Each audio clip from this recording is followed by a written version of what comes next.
Hey everybody, welcome to the channel. We're glad you're here. So today we've got the 2018 Polaris General, and we've got Cousin Jeff's gonna help out. So what we're gonna do is do an oil change on this, and we're also gonna change the rear differential fluid and the front differential fluid.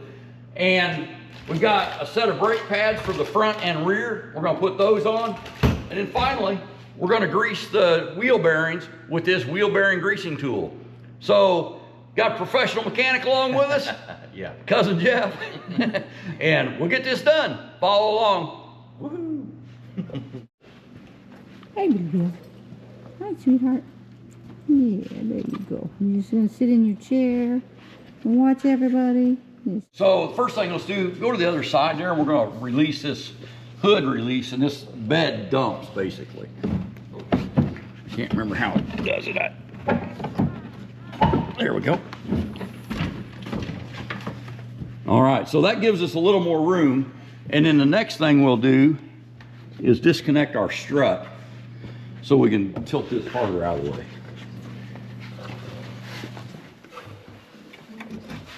So there's just a pin here. Pull that out. Pull this out. Okay, and then because of our accessory bumper, that's about as far as we're going to get. Because I'm not going to take the bumper off. You're tired. Okay, so this engine's pretty much had been up to temperature. It's been sitting in here a few minutes, but it's still warm enough to change the oil.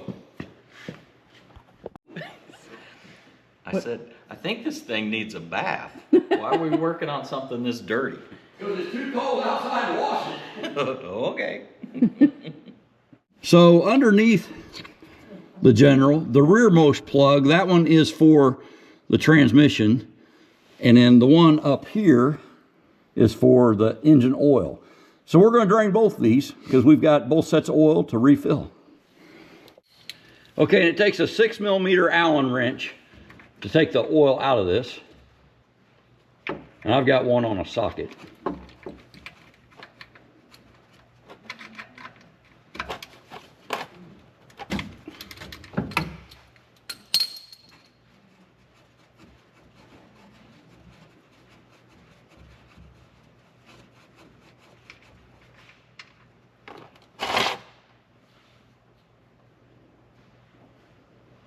And it seems like it's awfully small for oil. Mm-hmm.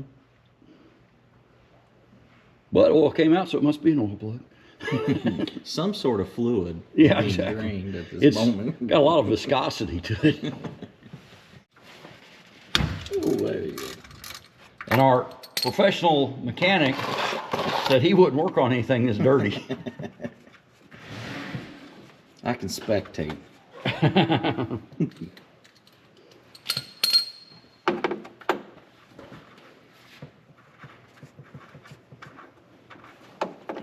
Oh! Well, I got it out. Is that still on it? It's not, is it? So the drain plug went in the freaking oil pan. That's not good. That stuff looks purple. It is. It's that final drive stuff. Yeah, it doesn't look very dirty either. Yeah, it's not. Pretty clean. This thing, it's probably been 3 years since it's been changed, but it probably doesn't have 500 miles on it. Yeah. But these things are known. They've got a strange set of gears in them for, I forget what it's called, but it can run on one-wheel drive. Turf mode is what it's called. And the spider gears in there are notorious for blowing up. And I haven't had that problem, but I keep the oil changed in the back a lot, but just to not have that issue. Got you.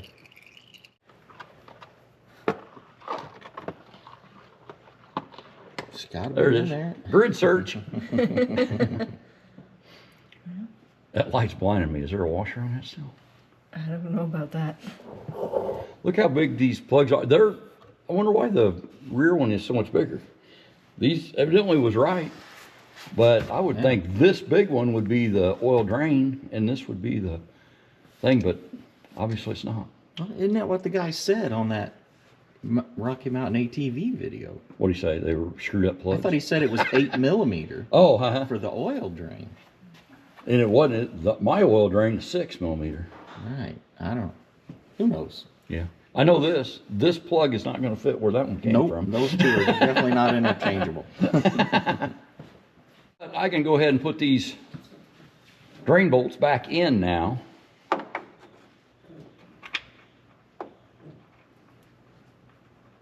So I'll do that. And then everything else is up on top. Does it have a screw-on oil filter? Yes.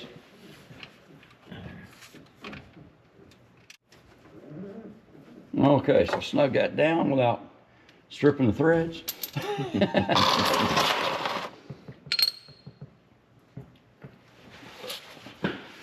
And now I'll try to put this oil drain bolt back in, which definitely doesn't look like, to me, it doesn't look like the right one. I would think it should be bigger than that, but evidently it's not. Okay, and again, just snug it down and don't strip it out. We can get out from under this now. So basically, you've got your tools out of order. Yep. Now you have to fix it. Yep. So I got my Torx. These are metrics. I think I still might be missing one, but anyway, there's Americans or cool. standard. Whatever. My poor magnet. Yeah, your magnet saved today though. Open it all the way up so you can get the oil off of it. There you go. Now, there you go. Okay, so there is a spin-on filter in the front of that motor, way up in there, and you won't be able to see it. I can barely see it from here. But anyway, so we'll get that off. And there was a lot of people saying that that filter was ridiculously tight from the factory. I got mine off the first time I changed it. This is actually probably the third or fourth oil change, and I haven't had a whole lot of problem other than getting to it. Okay, so that filter is right there. If I can get the light to shine. See the black filter? So it's not like horrible to get to, but it is behind that transmission belt housing, so you can't get to it from the left side or the driver's side of the vehicle, but you've got just big enough hole to reach in there and grab it from the passenger side. So this oil change kit comes with 2 full quarts and then this small quart of the 4-stroke oil, but it also has the filter in there. So what I'm going to do is take this filter over and find a wrench that fits it so I can remove that filter. Here's my oil change drawer, and here lately I've really been enjoying these channel lock oil filter pliers, but I think that's going to be a little bit of overkill for this one. So I've got one of these cup style filters, and that one is the one that fits it. So we'll just use that one on the end of a ratchet to remove that filter. So we're going to fish this in here and see what we can do.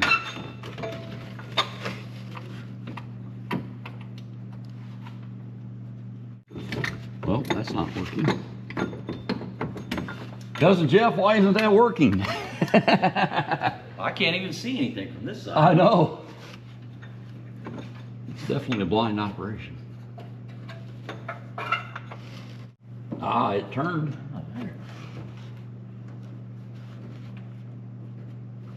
I think it turned.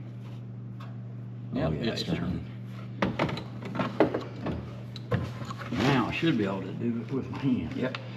Can you slide that drain bucket under, kind of close to where that should be? With the skid plate, I don't know. There you go. Right there should work.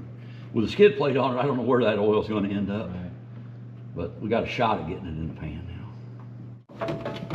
And there we go. So what I do now is I'm just going to take the new filter and rub it across that seal. They say you should do this with new oil, but you know what? Well, I've already got some oil here. I bet this will work. And we'll put the new one on, and I don't use a wrench when I put a new one on. Just tighten it up till it snugs down and give it about a half a turn. That's how I do it. It's dark in there too. What's going on? These are always better if you get them tightened up. All right, that should do it.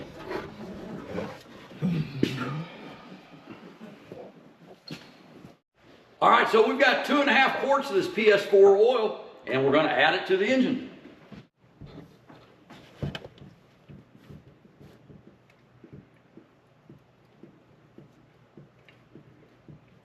All right, so we're trying to get Cousin Jeff warmed up to the camera.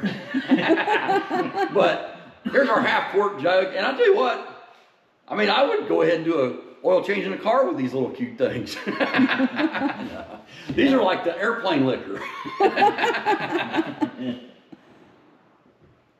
Pint jug of motor oil. 1/2 quart. Is that what a pint is? I believe there's two pints In a quart? Looks better. Well, makes sense. 2 pints in a quart. So this would be 2 pints. 16 ounces. Do you know what 16 ounces is pint-wise? I would say that's 2 pints. I thought a pint was... No, maybe not. I don't know. I thought a pint was 8 ounces, but... Did you see that Saturday Night Live skit where they said, we will have gallons and ounces and all that stuff? So, well, what about pints? Well, we'll use pints, but only for alcohol and something else. Well, how many milliliters is in a gallon? Nobody knows.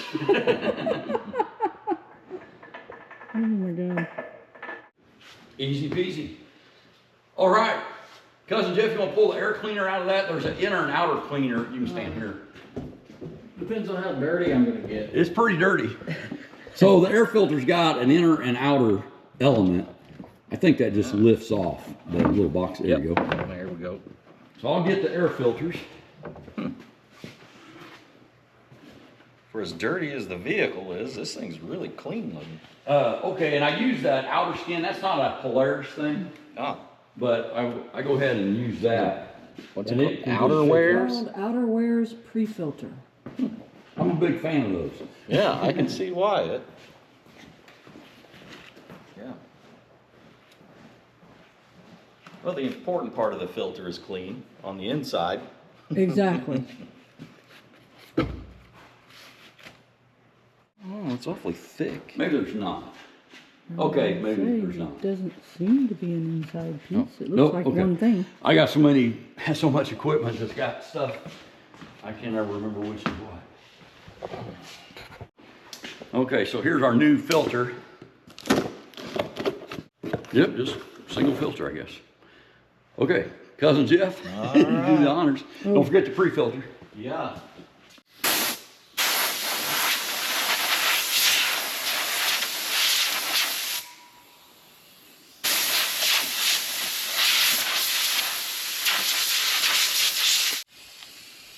I can see through it.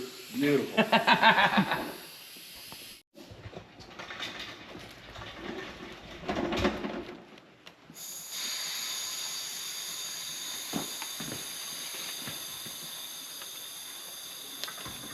I believe I stuck that on the wrong side. You think so? Or maybe? Okay, No, it it just goes all the way squeezes over. There we go. Yeah. Okay. Get it around the black part, I guess. Oh, look at that dust come out. There was a lot of dust in that. Yeah. Are these non-serviceable? I don't know. If, you know, on those 2-day rides that we used to do, I would pull it out and just knock it off on the parking lot. What do you think? I think it just Should just stays- be in the middle? I think just the middle. Yeah, Okay. just where air goes through it. All right. Oops.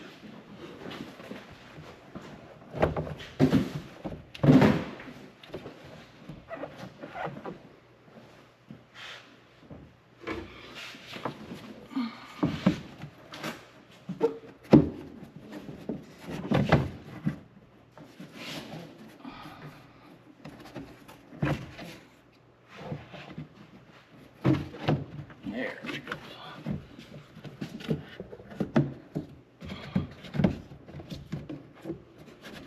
Perfect. Yeah, pretty easy.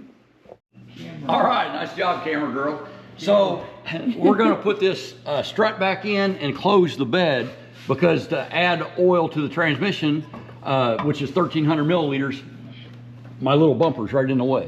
So let's push this down. Farther. There you go. There we go. Now if I just find that hole, I might actually, can you see that hole? Because it's on the wrong side It's for in me. the top. There you go. Spin that hair. There Nice we job, go. Cousin Jeff. Awesome work. Front of cameramen. Oh. That was the discussion. Camera person. Yes. Whatever the current colloquial, if that's pronounced right, terminology for a camera operator. Ooh, we gotta slam it. The camera operating human being. Exactly. Yeah. I think it's referred to as colloquial, but Colloquial. Sounds, yeah. but I don't even know the definition of the word colloquial, Yeah, so I think what it means is what is the currently accepted terminology for that word, definition for that word. yeah, Now, I could be totally wrong. yeah, I understand. Or Yeah. it could be a completely new definition now. Right, right. They change so quickly. Yeah. That's one of the things about the English language is it's constantly changing. And I don't know if it's social media or the internet or these kids texting, but the definition of words have started changing so fast that I can't even keep up with it. I've given up trying. Maybe we need a what did you say? I think it's called dictionary. colloquial. Yeah, colloquial. Well, the Urban Whatever. Dictionary is probably the closest Urban. we can find. Yeah, our Urban Dictionary. 'Cause Yeah. I had to look up, like I said, somebody put like ROLAF or whatever, and like, what's that? And then, Right. But anyway, yeah, Urban Dictionary is good Yeah. asset for that. It's like, what's that mean? I usually send a text to Jordan with whatever it is in it and say, "What does this mean?" Yeah. And he sends back 6 laughy faces and an explanation. The only way to find out is to ask. Yeah. All right, and to fill our transmission, we've got to use 1,300 milliliters, and this fill plug is right here on the back. If I can do it without smacking my fingers.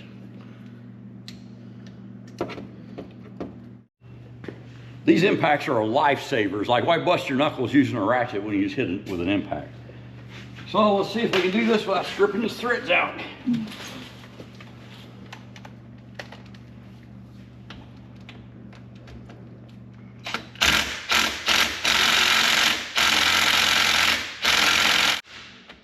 This could be a big problem. Okay, do you have any more extensions? Yeah? I would get another extension and a pipe of some sort. Okay. Good idea. That's what I would do. Okay. Yeah, Because I hate busting my knuckles, and I've Yeah. just done it so many freaking times. Okay, so I was going to just get a larger impact gun. Well, that would work too. I didn't know you had one. Okay. Let's see. Wait. I should go down.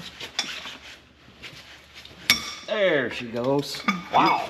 You broke your ratchet, but Exactly. I think she broke loose. Nope, it Yep. came out. Spinning. Woohoo! Awesomeness. There was Cousin Jeff for the win.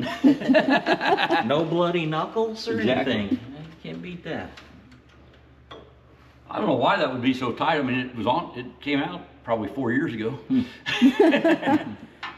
All right, so now I got to find something that I can pour 1,300 milliliters in that hole. Alrighty. So that'll work, except that we have to jack up the back so we can get it to go in it. Look at that. Oh my. Yeah, that's not enough. That's not enough flex. That looks like your best bet so far. Yeah, to me. might.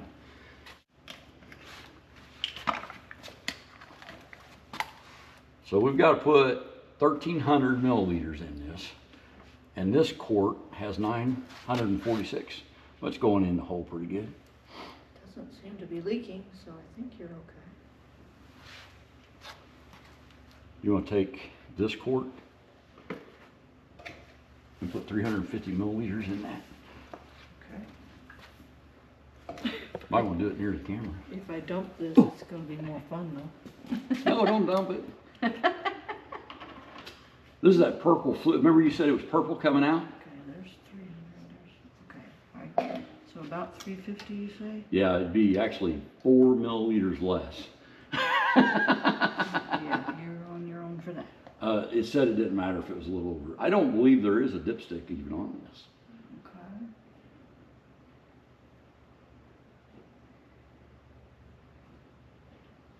Okay, there's approximately maybe a shade more. Let's see. There. That's too much.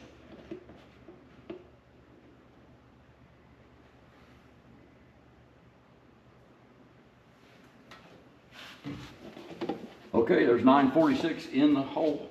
There's 350? 350-ish.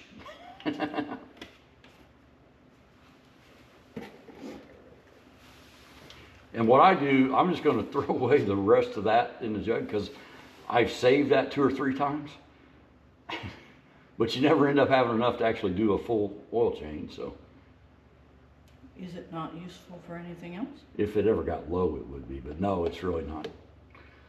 Nothing else I know of uses that. Even the front differential doesn't use this oil. What is it? Tilt it up a little more. Shame of it. That's a lot to waste. I'll stick it on the shelf. That's why we build shelves.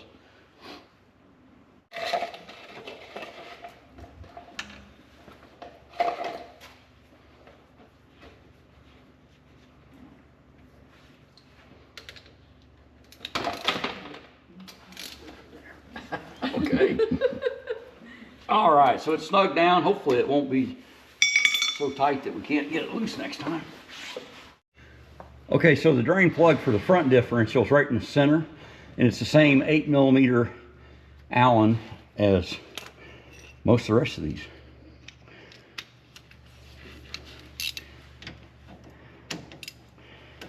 So let's see if we can do this one without the pipe. Yep.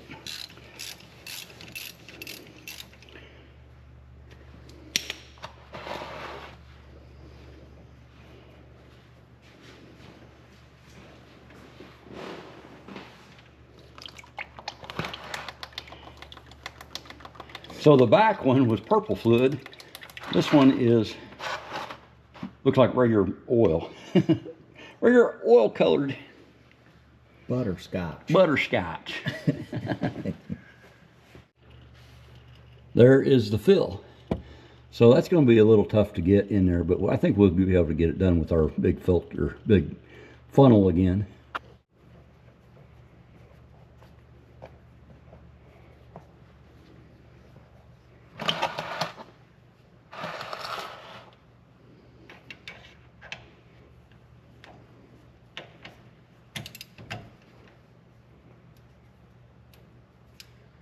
So these torque down to 14 foot-pounds. Click, this is right there. All right, so let's see if we can get the fill plug open. Did that go? Or did it strip? Oh no, it's stripped. That's not good. That's bad. That's real bad. Yeah, especially since we drained it already. Right. Just we pump it back up through. Now it has to come out of there. Yep. So that's not good. Our front fill plug is stripped and we've already drained the fluid out of it. So we got to get that out of there. Might fire up the welder. Yeah. Tack an Allen wrench to it. Mm-hmm. That would work. All right, so before we get in there with our welder, this Torx bit seems to fit in there and not slip by finger tightness anyway. So let's see if maybe we can do something with it. Yay! Success. Woo! That's so much nicer than having to fire up the welder.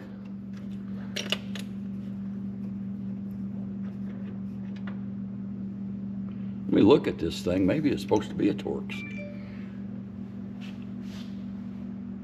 No, I don't think so. It's just a stripped Allen. But yeah, I mean, that's a heck of a lot better than. I'll tell you what, I'm going to weld a nut right to that thing because there's nothing here it can hit. I'm gonna weld a nut to that and we can at least use it to get on the road today. I think that'll work. All right, well, I went to the bolt bin and I think we'll make this a nice US size. So I'm gonna weld that nut to that and we'll be able to get this thing on the road today, which is kind of the goal. We wanted to get it all serviced up and take it for a ride. So yeah, let's weld this nut on there. So I'm just gonna pull this O-ring off there because that welder would not be kind to it. You know what? I don't think this is steel. We'll see if it's magnetic. Oh, it is. Okay, cool.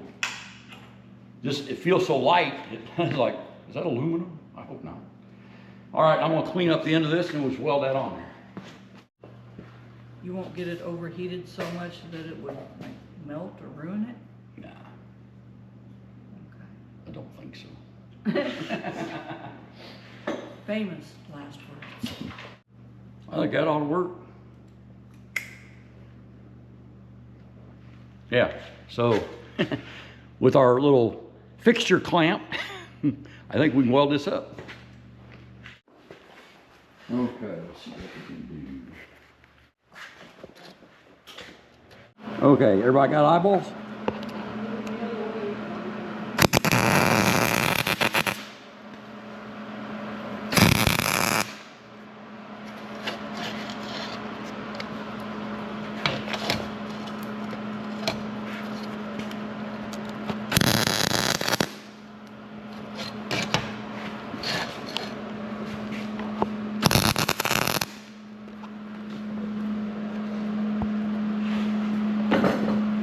Trying to not set your medium rod on fire.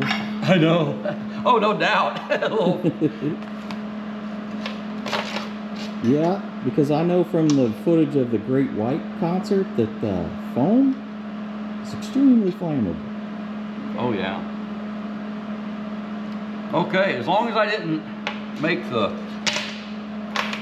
nut no longer hex, should be pretty good. And that's a possibility.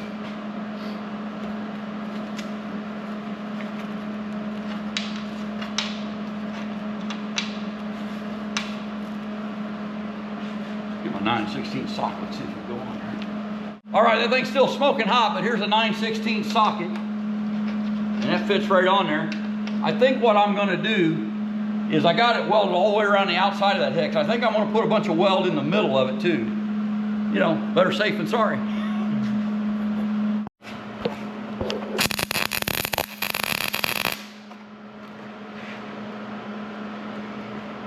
That's the way that part ought to have been made to begin with. If that's not enough weld, I don't know what is. Exactly. If it's not enough weld, it should have been.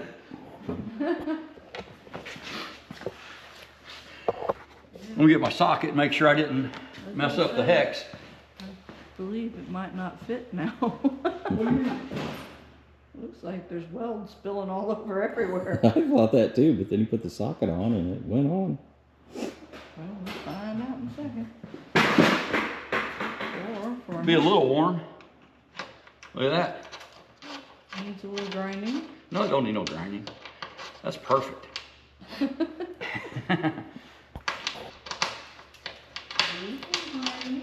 Okay, we'll let that cool for about 3 days. All right, we got our O-ring back on. We've got our hex head. We're ready to roll. Okay, so on that rear differential, it was 1,350 milliliters. On this, it says the front one is 7.5 ounces. So I don't know how many milliliters that is. I guess we have to do some math. And then 2.5 quarts on the back for the engine oil, and we did do that. All right, and 7.5 ounces is 221 milliliters. So I think we can do that. Okay, and the front uses this demand dry fluid. So we've got to get 7.5 ounces of that. What are you doing? I'm just dumping out the rest of this AGL fluid, which is the rear diff fluid, into my used oil jug. So I can reuse the cup for the front diff oil. Okay. You need to wipe it out with paper towels Yeah, or I get a anything? paper towel or rag and wipe it out. Okay. So you're cleaning it up so you You don't mix the two fluids? Yeah, I mean, it's all oil, but since they sell you two different kinds, I figure might as well try to not cross-contaminate. Don't forget to wipe the front of the cup. There you go. Okay, so our demand drive fluid, we need 221 milliliters or 7.5 ounces. Did you change the cup around to where it says ounces? No, I got it on the milliliters. So there's the 200 line.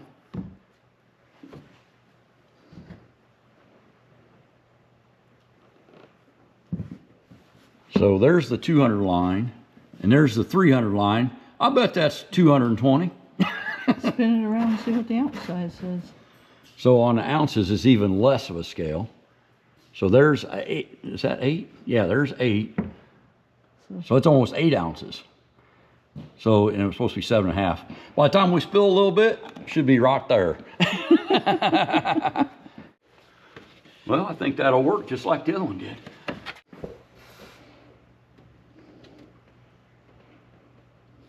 There, it's going down in there. Definitely gotta pour it slow.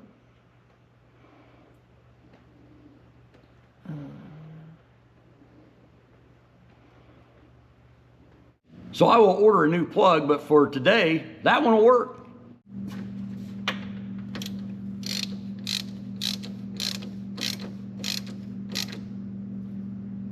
$14 foot-pounds.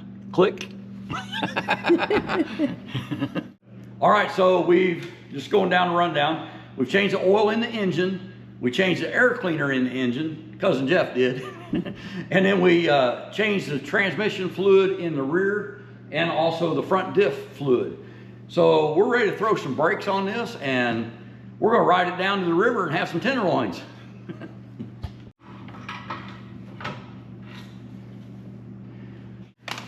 Okay, and these wheels use this little splined socket, so luckily it just goes into a 19.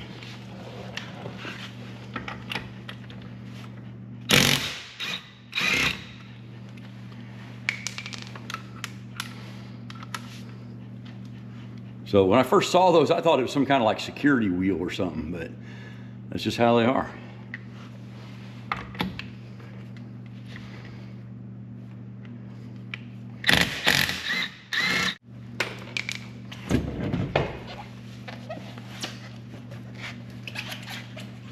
So let's see how bad these brakes are. So there's still material on those pads, but they're pretty worn. So we just need to loosen these two bolts to take our caliper off so we can put new pads in here. So it's a 16 millimeter.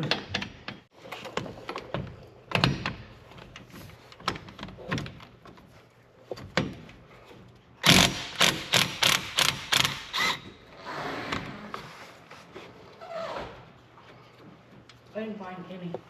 Okay, we probably don't have them.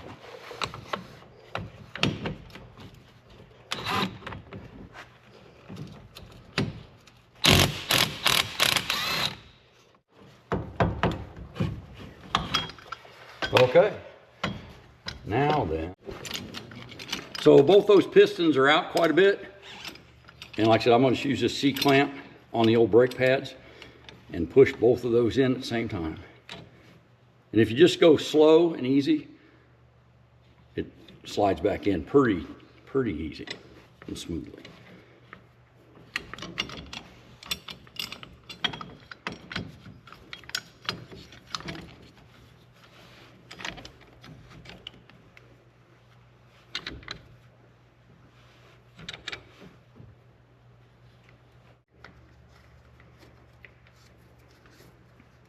Okay, and actually, we can just move that like that.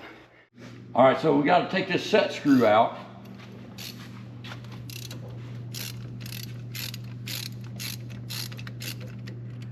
And that was easy. Nothing to it. Okay, so that's going to allow these pins to slide then. Oops, that brake pad already came off. Yeah. Oh, there's my little screw. Screw. Oh, interesting. So I need to slide it this way. some kind of way.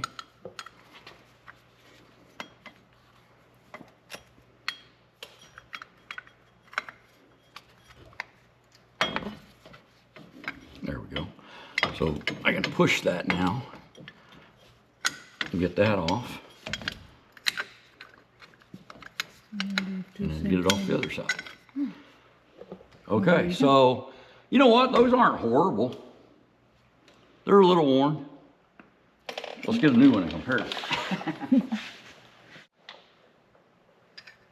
You know what? That's not near as worn as I thought it was. And these pads don't have wear indicators though, right? It goes from the pad right down to the backing plate, where this one, you've got a little bit of material with that cut. Well, once that line is gone, then that shows you these are ruined or, you know, worn out. But I'm gonna go ahead and put these on because these were these all metallic ones, and honestly, they chattered and were loud, and I didn't feel like they stopped it that well either. So let's try these out. And I'm not sure what these are, but they're a different brand, so let's try it out.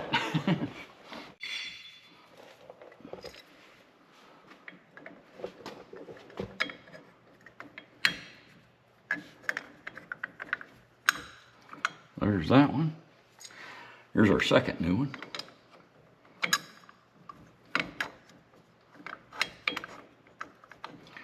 Okay.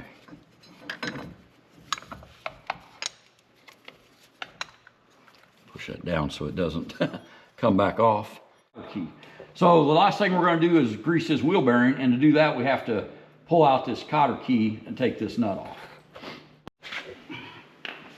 Okay, so do we have to re-bleed the brake system or anything? No, because we never opened the system. If we would have like cracked this line or something, we would have to bleed them. By just pushing the pistons back in, when we step on the brakes next time, they should come out and we shouldn't have to end up bleeding anything.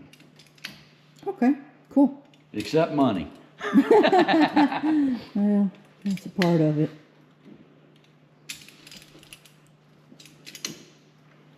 I won't reuse this cotter key. They say not to, but I have multiple times in the past. But I've got some new ones, so I won't reuse that one. Looks like it probably has been reused, actually. All right, so this wheel nut is 1 1/16", and it's probably not. It's probably some millimeter size, but guess what? 1 1/16 fits like a glove.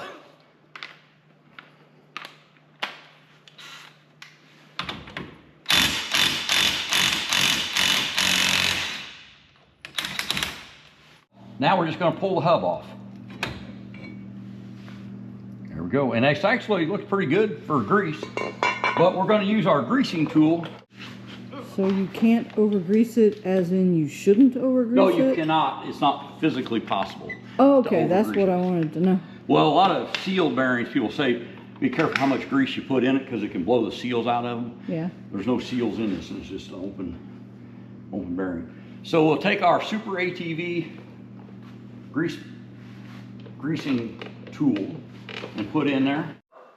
All right, so we're going to take our Super ATV greaser and put our grease gun on here.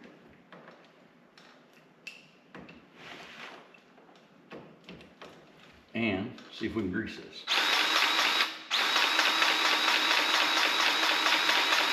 There we go. And we got grease coming out all around there, so I'm just going to spin it a little bit and do it on like 180.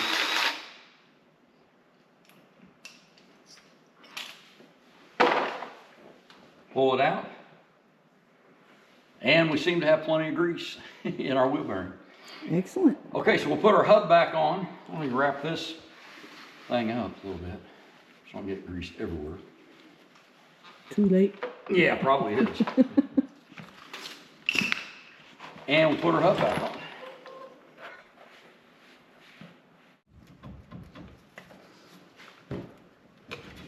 There we go. Okay. That looks better. Yeah, I think it was just had so much grease in there, it had to shoot them out of the splines a little bit to get it on there. So now we've got a washer, which has to go back on. And then our castle nut. And we'll torque this down real good.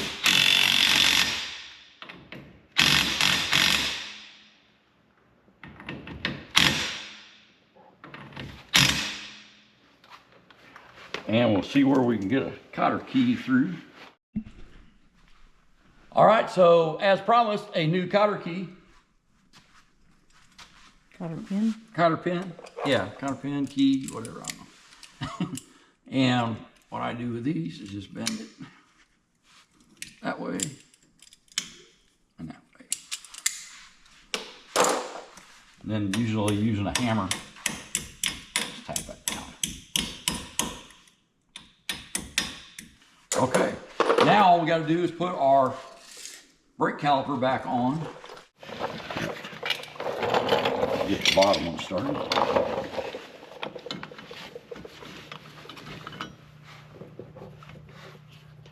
This is the one I couldn't see. So now it's going to be really tricky. Putting it back in. Okay.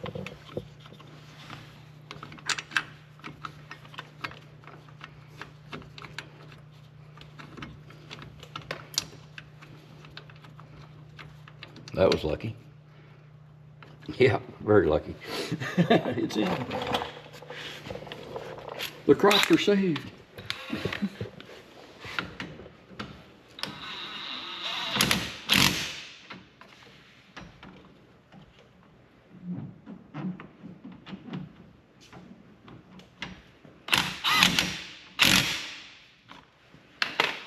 Okay, so our caliper's back on. Now I can put my little set screw in.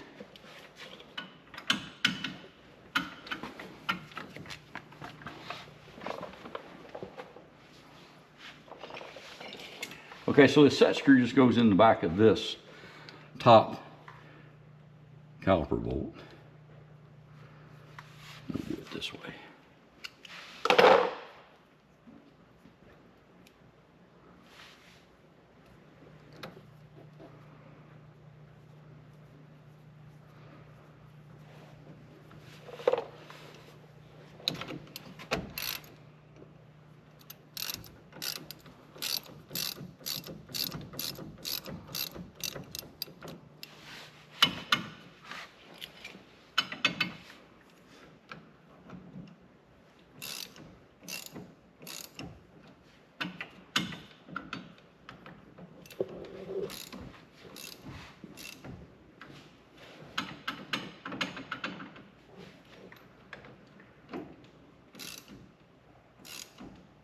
And as you tighten this down, it takes up the play.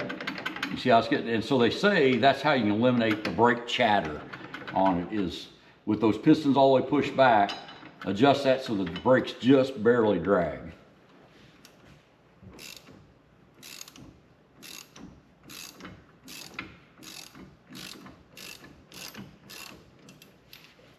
Probably too much. Yep, I got it locked up, so take that off a little bit.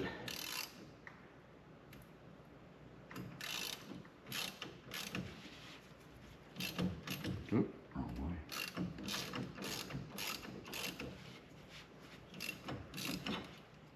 There we go. Half turn in.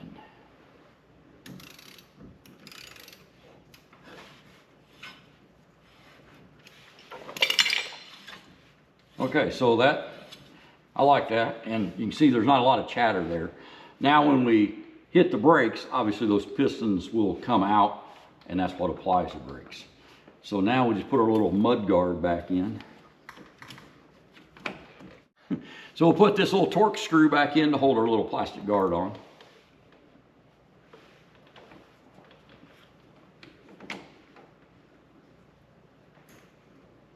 And since that's just in plastic, it doesn't need to be killed or nothing, but just tighten it up a little bit, snug it up. Okay, so these brakes are now ready. Okay, so we're gonna put this back on. We're gonna move to the other side and do the exact same thing, but there's really probably no reason to film that. So we'll kind of sign out here other than getting you some video of this thing rolling down to the restaurant. All right, well, that's our video. We're gonna go take this thing for a ride, go down and have some tenderloin sandwiches. And if you like this content, give us a thumbs up. It definitely helps the channel. And we invite you to subscribe and see more. So from Maggie and I at Copper Barn Homestead and Cousin Jeff, have a good one and be safe. It's a beautiful day.